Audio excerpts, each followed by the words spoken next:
बिस्मिल्लाहिर्रहमानिर्रहीम। लाखों करोड़ों दुरूदो सलाम मोहम्मद मुस्तफ़ा सल्लल्लाहु अलैहि वसल्लम और आले मोहम्मद पर। मैं हूं उमर दराज गोंदल।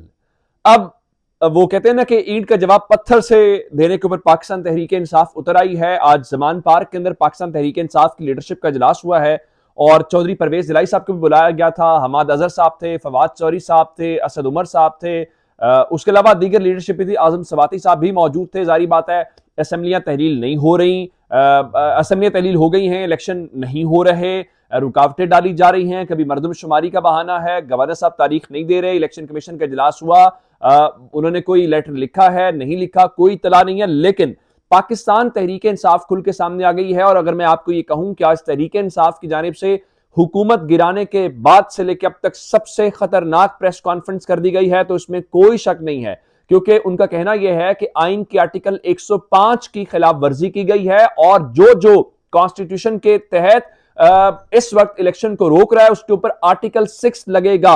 और उसके बाद उन्होंने कहा है कि सुप्रीम कोर्ट इस सारे बहरान की जिम्मेदार है। अगर सुप्रीम कोर्ट ने जब स्पीकर साहब ने रूलिंग दे दी थी और असेंबलियां तहलील हो गई थी, उस रूलिंग को मुस्तरद ना किया होता, अब तक ना सिर्फ इलेक्शन हो गए होते बल्कि मुल्क अपनी जगह के ऊपर आ गया होता। उन्होंने वाज़े अंदाज में कहा है कि अगर ये बात ना आए तो और फिर अगर जिन्होंने कार्रवाइयां की, ये जो ऑफिसर्स लगाए जा रहे हैं या जो जो तहरीक इंसाफ के खिलाफ है, उन्होंने कहा जो आइन रस्से प्रोवाइड करता है हम रस्से इनके गले में डालेंगे। आइन के तहत की बात कर रहे हैं। दूसरा उन्होंने कहा है कि हम ये बता देना चाहते हैं ताकतवरों को, हम बता देना चाहते हैं इलेक्शन कमीशन को और उनके खानदानों को कि ये सब कुछ सूद समेत वापस किया जाएगा। और ये जो ताकत है ये तो आनी जानी चीज है, लेकिन जो कॉन्स्टिट्यूशन कहता है अब उस हवाले से उसमें से पीछे नहीं हटा जाएगा। आर्टिकल 6 की बात की गई है। मैं आपको सबसे पहले आर्टिकल 6 लगाने वाली बात सुनाऊंगा, उसके बाद इनके खानदानों वाली बात के ऊपर जाएंगे। तो सबसे पहले आर्टिकल 6 वाली बात जरा सुन लीजिए, उसके ऊपर फवाद चौधरी साहब ने क्या कहा। कोशिश की गई, आज हफ्ता हो गया है, ये गवर्नर पंजाब और गवर्नर खैबर पख्तूनख्वा आप आर्टिकल 105 की मुसलसल खिलाफ वर्जी कर रहे हैं। आप इलेक्शन की तारीख नहीं दे रहे, ये सबवर्जन ऑफ द कॉन्स्टिट्यूशन है। आपको आर्टिकल 6 के केसेस का सामना करना पड़ेगा कल। आप जो लोग इस वक्त ताकतवर हैं, ताकत सदा नहीं रहती, ताकत तो आनी जानी है, लेकिन ये बाद में गले पड़ जाती है चीजें। आप आज जो इलेक्शन की डेट नहीं दे रहे, इलेक्शन कमीशन भी और ये दोनों गवर्नर भी, ये अपने आप को पाकिस्तान के आइन से बगावत के मुर्तकिब हो रहे हैं। और हमें जब भी मौका मिला इनके गले जो हैं उनमें वही रस्से फिट आएंगे जो हमारे आइन ने प्रोवाइड किए। और ये खतरनाक गेम कर रहे हैं। पाकिस्तान को आप एक ऐसे ईंधन बना रहे हैं, एक ऐसी लड़ाई में जो आपकी सिर्फ 4-6 लोगों के मफादात के ऊपर मबनी है। फौरी तौर के ऊपर नए इंतखाबात की तरफ बढ़े, ये वाहिद हल है जिससे पाकिस्तान में स्टेबिलिटी आएगी। अब आपने सुन लिया, वो वाज़े अंदाज में कह रहे हैं कि हमें जब भी मौका मिला हम इनके गले में वो रस्से डालेंगे जो कॉन्स्टिट्यूशन फराहम करता है।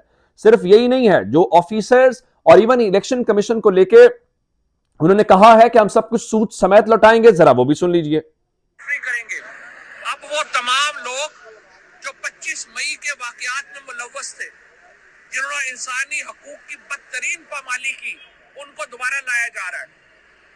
आज हमने इलेक्शन कमीशन में ये दरख्वास्त दी है कि ये लोग जो 25 मई के वाकयात में बराह रास्त मुलव्वस थे उनको पंजाब में तैनात ना किया जाए।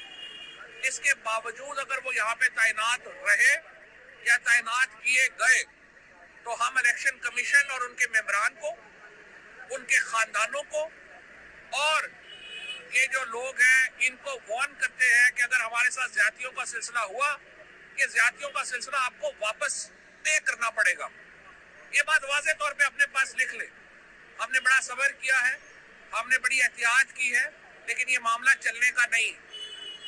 उसके बाद हमने बहुत सब्र किया है, हमने बहुत तहम्मुल से काम लिया है, लेकिन अब ये मामला चलने का नहीं है। और उसके साथ उन्होंने बहुत वाज़े अंदाज में कह दिया है कि इस सारी सूरत हाल के जिम्मेदार जो हैं वो अदालत है। अदालत ने ये ना किया होता तो अब तक मुल्क में इंतखाबात हो चुके होते। सब कुछ अपनी जगह के ऊपर आ चुका होता है। इसका मतलब क्या है? इसका मतलब यह है कि पाकिस्तान तहरीक इंसाफ ने अब इस सिस्टम के ऊपर मजीद प्रेशर बढ़ाने का फैसला किया है। वो स्ट्रीट पावर दिखाएंगे। आज ये फैसला किया गया है कि वो इलेक्शन कमीशन ऑफ पाकिस्तान के खिलाफ अपने मुजाहरे जारी रखेंगे। उसके साथ अदालत से रुजू करने के हवाले से भी गौर किया गया है। अब मतलब यह है कि अब मजीद ये जो जिनकी ख्वाहिश थी वो ख्वाहिश इनकी पूरी होती हुई दिखाई दे रही है। और अब एक बार फिर मुल्क के अंदर दमादम मस्त कलंदर है। अब दमादम मस्त कलंदर तो होगा, लेकिन उसका फायदा किसको होगा या नुकसान किसको होगा? मैं आपके सामने कुछ मजीद खबरें रखना चाहता हूं कि सूरत हाल है क्या। खबरें यह आई कि मुल्क के अंदर डीजल और पेट्रोल की किल्लत हो गई है, जिसके बाद ओगरा ने बयान जारी किया।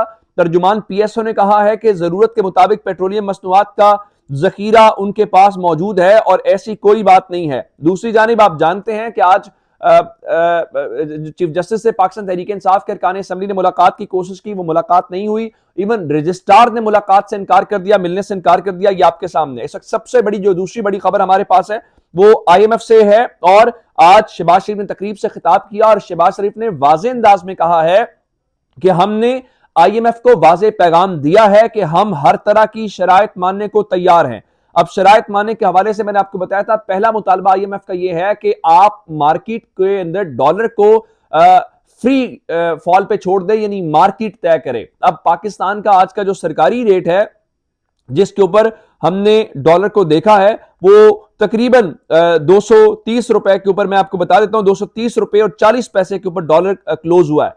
लेकिन आज जो फॉरेक्स एसोसिएशन है, मलिक बोस्तान ने यह बताया है कि कल से डॉलर को फ्री मार्केट के ऊपर छोड़ा जाएगा और कल से जो डॉलर है ओपन मार्केट के अंदर उसकी जो खरीदारी है वो 253 रुपए से शुरू होगी और जो उसकी सेलिंग है 255 रुपए के ऊपर शुरू होगी। यानी कल से मार्केट ओपन मार्केट का रेट कम से कम 255 रुपए होगा। 255 से ये 355 पे जाता है ये हमें नहीं पता। वो कह रहे हैं जी इससे अब मतलब यह है कि सरकारी रेट 230-40 पैसे, लेकिन ओपन मार्केट का रेट स्टेट बैंक की मर्जी और मंशा के साथ, हुकूमत की मर्जी और मंशा के साथ कल से 255 रुपए से शुरू होगा और इसके बाद क्या होगा किसी को कोई अंदाजा नहीं है। दूसरे नंबर के ऊपर चल के ये चीज हो गई। मैं आपको एक और जो खबर देना चाहता हूं वो ये है कि चूंकि इन्होंने कहा जी हम IMF के साथ बातचीत करने को तैयार हैं, तो IMF को गैस की कीमत और पेट्रोलियम लेवी बढ़ाने की यकीन दहानी भी करवा दी गई है। ये दूसरा उनका मुतालबा था। तीसरा उनका मुतालबा क्या था? उनका मुतालबा यह था कि जो टैक्स छूट दी हुई है ये टैक्स छूट खत्म करें, क्योंकि आप खर्चे तो कम कर नहीं रहे। ये अशराफिया के लिए गाड़ियां तो आ रही हैं, ये लंबे चौड़े प्रोटोकॉल भी आ रहे हैं, रोजाना की बुनियाद के ऊपर वजीरों मुशीरों की तादाद में भी इजाफा हो रहा है। तो फिर क्या हो सकता है? फिर मजीद टैक्सेस लगाए जाएं तो कौम तैयारी पकड़ ले। तीसरे मुतालबे के ऊपर हुकूमत ने बैनुल-अक़वामी मालियाती फंड प्रोग्राम को ट्रैक पर लाने के लिए शराइत पूरी करने के लिए काम शुरू कर दिया है और मिनी बजट लाने की तैयारी की जा रही है, जिसका मतलब यह है कि अब मजीद आपके ऊपर टैक्सेस लगेंगे, मजीद महंगाई होगी और IMF और पाकिस्तान की हुकूमत के दरमियान कहा यह जा रहा है कि मुज़ाकरात शुरू हो गए हैं। लेकिन मुज़ाकरात शुरू होने का नतीजा कल से क्या आपको मिलेगा डॉलर के हवाले से, बाकी चीजों के हवाले से? और शबर जैदी का बताना यह है कि अगर आप ये IMF प्रोग्राम हासिल भी कर लें, जिसको आप बहुत बड़ी कामयाबी कह रहे हैं, उसके बावजूद अगले साल इख्तिताम तक आप एक बार फिर उसी पोजीशन के ऊपर होंगे जहां पे पाकिस्तान खुदा न खास्ता